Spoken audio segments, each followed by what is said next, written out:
ನಮಸ್ಕಾರ. ನೀವು ನೋಡ್ತಾ ಇದ್ದೀರಾ ಮಾಹಿತಿ ಕೇಂದ್ರ ಯೂಟ್ಯೂಬ್ ಚಾನಲ್. ಸ್ನೇಹಿತರೆ, ಚಿತ್ರದುರ್ಗದ ರೇಣುಕಸ್ವಾಮಿ ಕೊಲೆ ಪ್ರಕರಣದಲ್ಲಿ ನಟ ದರ್ಶನ್, ತೂಗುದೀಪ ಮತ್ತೆ ಪವಿತ್ರ ಗೌಡ ಸೇರಿ 7 ಆರೋಪಿಗಳ ಜಾಮೀನು ವಿಧಿಗೆ ರದ್ದಾಗಿದೆ.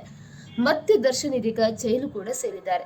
ಈ ನಡುವೆ ಆರೋಪ ಸಾಬೀತಾಗಿದೆ ದರ್ಶನ್, ತೂಗುದೀಪ ಅವರು ಚಿತ್ರರಂಗದಿಂದ ಬ್ಯಾನ್ ಆಗ್ತಾರಾ ಎನ್ನುವ ಮಾತುಗಳು ಕೂಡ ಕೇಳಿ ಬರ್ತಾ ಇದೆ. ಇದೀಗ ಈ ಬಗ್ಗೆ ಕೆಎಫ್ಸಿಸಿ ನರಸಿಂಹಲ್ ಅವರು ಕೂಡ ಹೇಳಿಕೆಯನ್ನ ನೀಡಿದ್ದಾರೆ. ದರ್ಶನ್ ಜೈಲಿಗೆ ಹೋದಾಗಲೆಲ್ಲ ಹೆಚ್ಚಿನ ಫ್ಯಾನ್ಸ್ ಕೂಡ ಹುಟ್ಟಿಕೊಳ್ತಾ ಇದ್ದಾರೆ.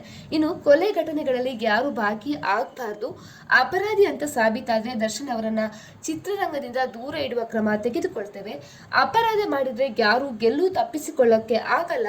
ಇನ್ನು ವ್ಯಕ್ತಿ ಯಾರೇ ಇದ್ರೂ ಕೂಡ ಕಾನೂನು ಯಾರನ್ನೂ ಬಿಡೋದಿಲ್ಲ ಎಂದು ನರಸಿಂಹಲು ಅವರು ಇದೀಗ ಹೇಳಿಕೆಯನ್ನ ಕೂಡ ನೀಡಿದ್ದಾರೆ. ಅದೇ ರೀತಿ ಈ ಬಗ್ಗೆ ಮಾತನಾಡಿದ ಅವರು, ದರ್ಶನ್ ಜೈಲಿನಿಂದ ಹೊರಗೆ ಬಂದ್ರು ಅಂತ ನಾವು ಖುಷಿಯಾಗಿದ್ದೆವು. ಆದ್ರೆ ಡೇವಿಲ್ ಸಿನಿಮಾ ಈಗಾಗಲೇ ಕೆಲಸ ಮುಗಿದಿದೆ. ಇನ್ನೇನು ಹೊಸ ಸಿನಿಮಾ ಮಾಡ್ತಾರೆ ಅಂತ ಅಂದ್ಕೊಂಡಿರುವಾಗಲೇ ನ್ಯಾಯಾಲಯ ಇದೀಗ ಈ ಆದೇಶವನ್ನ ಕೂಡ ನೀಡ್ತಾ ಇರುವಂತದ್ದು. ಇಂತಹ ಘಟನೆಗಳು ನಮ್ಮ ಚಿತ್ರರಂಗಕ್ಕೆ ಮಾರಕ ಎಂಬುದಾಗಿ ಅವರು ಇದೀಗ ಹೇಳಿಕೆಯನ್ನ ನೀಡಿದ್ದಾರೆ. ಪೊಲೀಸ್ ಮಾಹಿತಿಯ ಪ್ರಕಾರ ದರ್ಶನ್ ಆಪ್ತೆ ಪವಿತ್ರ ಗೌಡ ಅವರಿಗೆ ಚಿತ್ರದುರ್ಗ ಮೂಲದ ರೇಣುಕಸ್ವಾಮಿ ಅವರು ಫೇಕ್ ಅಕೌಂಟ್ ಅನ್ನು ಸೃಷ್ಟಿ ಮಾಡಿ ಅಶ್ಲೀಲ ಕಮೆಂಟ್ ಮಾಡಿದ್ರು. ಇದು ದರ್ಶನ್ ಕಿವಿಗೆ ಕೂಡ ಬಿದ್ದಿತ್ತು. ಇನ್ನು ಜೂನ್ 2024ರಲ್ಲಿ ದರ್ಶನ್ ಗ್ಯಾಂಗ್ ರೇಣುಕಸ್ವಾಮಿಯನ್ನ ಅಪಹರಣ ಮಾಡಿ ಬೆಂಗಳೂರಿನಲ್ಲಿರುವ ಪಟ್ಟಣಗೆರೆ ಶೆಡ್ಗೆ ಕರೆಸಿಕೊಂಡಿತ್ತು.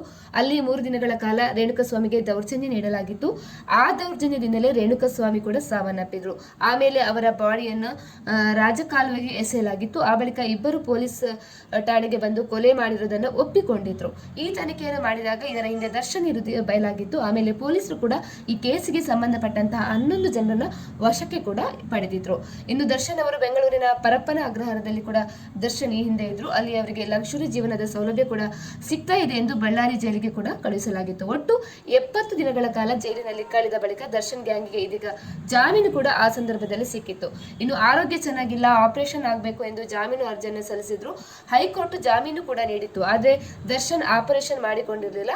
ಇದನ್ನು ರಾಜ್ಯ ಸರ್ಕಾರ ಸುಪ್ರೀಂ ಕೋರ್ಟ್ ನಲ್ಲಿ ಪ್ರಶ್ನೆ ಮಾಡಿತ್ತು. ಈಗ ಜಾಮೀನು ಅರ್ಜಿ ರದ್ದಾಗಿದ್ದು ಮತ್ತೆ ಡಿ ಬಾಸ್ ಗ್ಯಾಂಗ್ ಜೈಲು ಸೇರುವಂತಾಗಿದೆ. ಆಗಸ್ಟ್ 23ರ ತನಕ ಅವರನ್ನು ನ್ಯಾಯಾಂಗ ಬಂಧನಕ್ಕೆ ಇದೀಗ ಒಪ್ಪಿಸಲಾಗಿರುವಂತದ್ದು. ಸ್ನೇಹಿತರೆ, ನಾವು ಮಾಡಿರುವಂತಹ ವಿಡಿಯೋ ನಿಮಗೆ ಇಷ್ಟ ಆದಲ್ಲಿ ಕೂಡಲೇ ಮಾಹಿತಿ ಕೇಂದ್ರ ಯೂಟ್ಯೂಬ್ ಚಾನಲ್ ಅನ್ನು ಸಬ್ಸ್ಕ್ರೈಬ್ ಮಾಡ್ಕೊಳ್ಳಿ.